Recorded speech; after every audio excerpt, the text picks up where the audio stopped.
Tapos na. Hindi mo na kailangan pang lumaban. Dahil sa totoo lang, huli ng lahat. Kapatid, nagkakamali ka kung iniisip mong may pag-asa. Sa puso mong nilikha ng pagdududa, huwag mo nang hayaang manaig ang pag-ibig dahil kasinungalingan lamang yun. Higit ang kasamaan kaysa sa kabutihan ng puso, kaya't ibasura mo na ang paniniwalang ang Diyos ay may plano para sa mundo dahil alam nating ikaw ang isa sa kanyang pinakamatinding pagkakamali, na ang mga panlalait ng kaaway ay tunay na mas dapat pakinggan. Tandaan ang mga sinabi ng Diyos ay ang balita na puro lamang kabulaanan. Huwag kang maniwala sa salita dahil ang mundo ay may ibang mensahe. Totoo ang sinasabi nila. Hindi ka niya mahal. Maniwala ka sa mundo. Huwag mong hayaang mabulag ka sa kasinungalingan, kaibigan. Hindi ka nabubuhay dahil sa pag-ibig. Ang lahat ng meron ka ngayon ay bunga lamang ng iyong mga desisyon. Hindi totoong ang tagumpay mo ay dahil sa sakripisyo niya, dahil sa mga sugat niya, dahil sa paghihirap niya.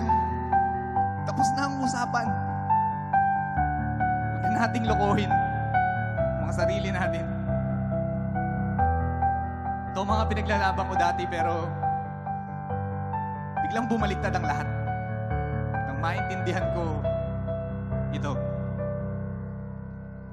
Namatay at nabuhay siya para sa akin. Para sa akin, namatay at nabuhay siya. Nang naintindihan ko ito, biglang bumaliktad ang lahat. Ito, ang mga pinaglalaban ko dati pero huwag na nating lokohin ang mga sarili natin. Tapos na ang usapan. Dahil sa paghihirap niya, dahil sa mga sugat niya, dahil sa mga sakripisyo niya, hindi totoo ang tagumpay mo ay bunga lamang ng iyong mga desisyon. Ang lahat ng meron ka ngayon ay dahil sa pag-ibig. Kaibigan, hindi ka nabubuhay sa kasinungalingan. Huwag mong hayaang mabulag ka sa mundo. Maniwala ka. Mahal ka niya. Hindi totoong sinasabi nila. Dahil ang mundo ay may ibang mensahe. Huwag kang maniwala sa salita na puro lamang kabulaanan. Tandaang ang mga sinabi ng Diyos ay ang balita na mas dapat pakinggan. Tunay na ang mga panlalait ng kaaway ay pagkakamali. Ikaw ang isa sa kanyang pinakamatinding plano para sa mundo dahil alam natin ang Diyos ay may puso. Kaya ipasura mo na ang paniniwalang higit ang kasamaan kaysa sa kabutihan ng pag-ibig dahil kasinungalingan lamang yan. Huwag mo nang hayaang manaig ang nilikha ng pagdududa sa puso mong may pag-asa.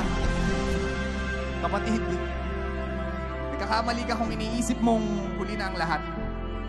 Dahil sa totoo lang, hindi mo na kailangan pang lumaban. Tapos na.